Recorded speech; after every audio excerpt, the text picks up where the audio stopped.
this is Roger, thanks for dropping by. Thought I'd stick my nose into the front of one of the videos because bringing the videos across from the Orchid channel onto the gardening channel, you haven't seen me for a long time, you've only heard me and seen, you know, the videos sort of thing. So I thought I'd just appear and just give you an update on where the progress is with the, not with the garden, but with the actual gardening channel. The number of subscribers is creeping up nicely. Again, if you're watching this and you're not subscribed, it would be nice if you did so. Even if you don't need to set notifications, so you don't get the emails unless you set the notifications. So to help the channel grow, subscribing would be wonderful. And unless you dislike the video, it would be nice if you put the thumbs up. You know, all these things help channels grow. But the most important thing I need for this channel is the watch hours, and those can only be achieved by watching the videos. Or, into a secret, if you've got a laptop or something running in the background while you're doing your own garden or doing the washing up or something like that, if you put this channel's playlist on and let it play in the background, you're clocking up the watch hours, you're doing successive videos on the same channel, and YouTube absolutely loves that, and it will help promote the channel via YouTube as well. So, little tip to help the channel, just let the playlist run in the background. You don't have to sit there and watch it. They don't know. Anyway, we are up to the middle of July in the actual progression of bringing these videos across to get up to date. And I think there's another 3, maybe 4 in July, there's 3 in August, and we're into September. And at the moment, the only one I filmed in September, I did actually put on the Orchid channel, and it was 2 minutes long.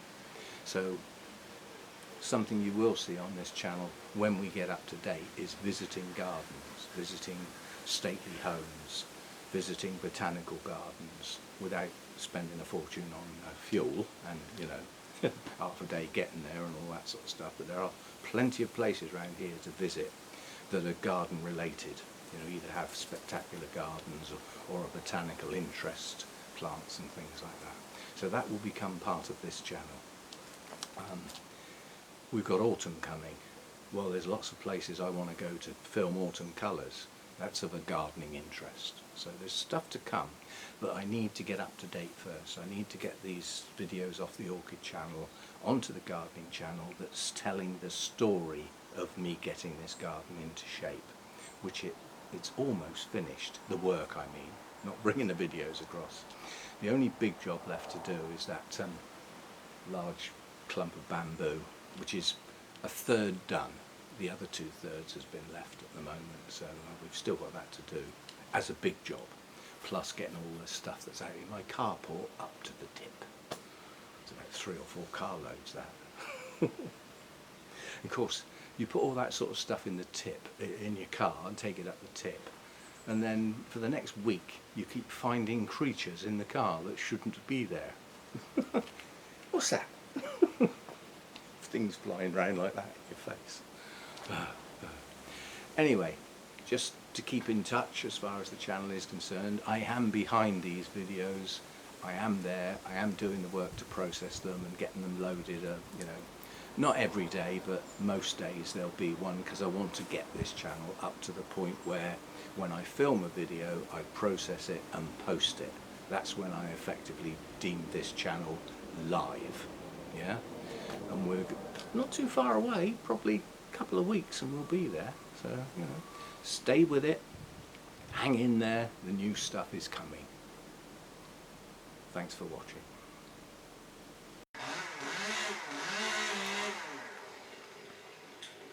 It'll all be gone soon. When you've got the right tools and the experience, you can make quick work of stuff. They're doing nearly all the work from the other side and removing the stuff from the other side. They're only going to come back round here to deal with the stumps that are left behind. But you can see, you know, there's some serious branches coming off here and they're lucky they can just chuck it down that side and then clear it away to their van. But you know, when you've got a mini chainsaw, thick thick pieces like that come off pretty easy. I haven't got all this sort of equipment. I haven't got steps that, you know, have got a tripod base that you can stand on safely on your own.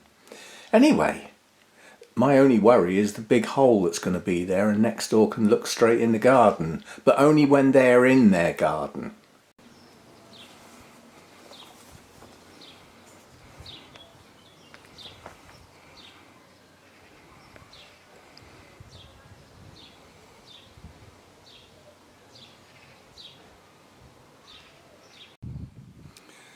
Okay, they've just finished, and the guy said he didn't want to take this down to a stump that was too low, because he said the stress may actually kill the tree altogether. So he's left it a bit longer with greenery, so it will now start to grow again. And my idea is to allow it to grow to the height of their shed, and then I can trim it, because I can get in there with my steps and I can just keep the top trimmed and the front. And we'll do like we've done with the laurel. We'll actually turn this into like a hedge rather than a tree. And this is being allowed to grow to fill the gap in so that it looks nice. So that's what's going on. Made me laugh. He got in there. There was one of these pyrocanthus was right in there. And I said he must go incredibly careful not to damage the red maple. I was round talking to the guy the other side, and he said, "Are you all right?" And he said, "No." He said, "I've been got." And what he got with was this. Look at those. So he'd got in there to get at that. I asked him to cut the other one down to ground level, basically, which means I've got 2 years before it pokes its head up above the fence again. And then when Hannah and I get at the bamboo here will come down to just above fence height and will be taken back in there and brought down a bit. This maple tree will come into its own, and that'll start growing an awful lot better now it can see the daylight. So we should get a nice response from that, which would be good, because there's parts of that maple that head off over there that have got hardly any leaves on, because they were swamped out by other stuff. So yeah, Hannah and I have a go at this bamboo and the wisteria, and that's this end done then. Things like this is doing exactly what was planned. It's growing out in all directions, and everything that's pointing forward. Oh, there's a little damselfly. I don't know whether I can zoom in on that, because I can't see very well on the screen in this light. Let's see if I can zoom in on it.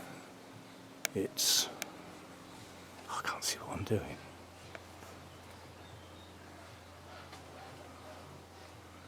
So I'm just... oh, it's gone. Oh, that's right on the top of that.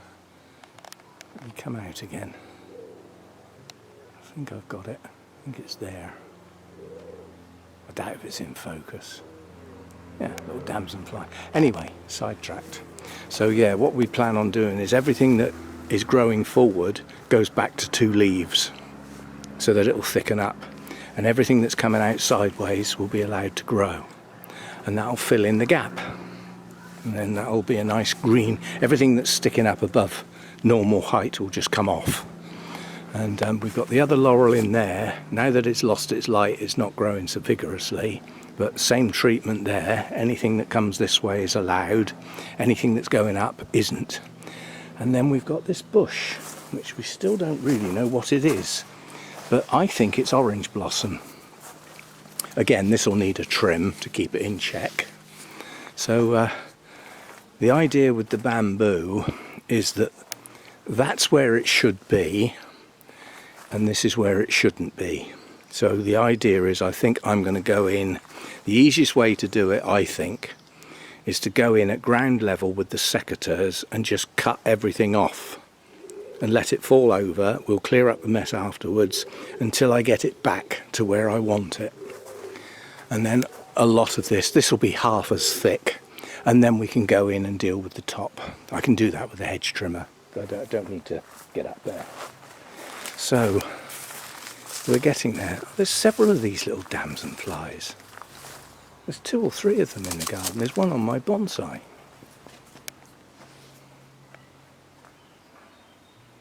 Oh, I can't see what the hell I'm doing with this screen. Beautiful colours.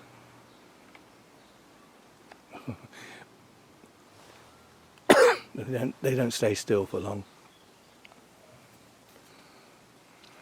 Anyway, the men have been and gone, tidied up behind them, and I'm well pleased with the job, because that would have taken me days and days and a huge amount of effort to get rid of the waste. That's the problem with these big jobs.